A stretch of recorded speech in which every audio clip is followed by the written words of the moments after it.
আর আপনাদের দেওয়া যে আমানত আমরা খুঁজে খুঁজে যারা অসহায় মানুষ এবং যুদ্ধ বিধ্বস্ত মানুষ তাদের খুঁজে খুঁজে বের করে সেই ছোট ছোট শিশুদেরকে, মায়েদেরকে এবং পুরুষ যারা আছে তারা অনেকেই খুব কষ্টের মধ্যে আছে এবং অনেকে দেখছি রাস্তায় ছোট ছোট ব্যাগ বিক্রি করতেছে পেটের দায়ে। অনেক শিশুরা রাস্তায় ঘুরতেছে। আমরা এগুলো খুঁজে খুঁজে আপনাদের আমানত করে দেওয়ার চেষ্টা করতেছি।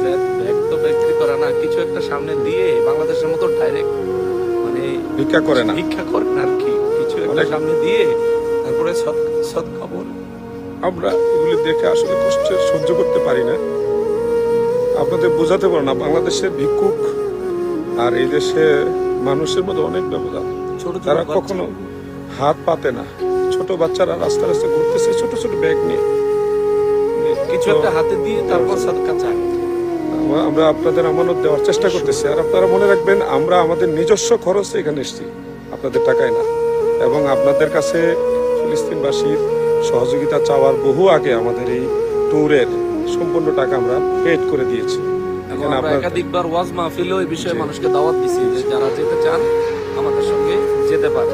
এটা আমাদের পার্সোনাল ট্যুর ছিল এবং এখানে আমরা যে আইসা মানুষকে বড় ধরনের সহায়তা করবো এই ধরনেরও আমাদের কোনো পরিকল্পনা ছিল না। আমরা আসার জাস্ট 2 দিন আগে মুফতি আলাউদ্দিন জিয়াদি ভাই চিন্তা করলেন যে যাচ্ছি যেহেতু সুযোগ হলে তাদেরকে কিছু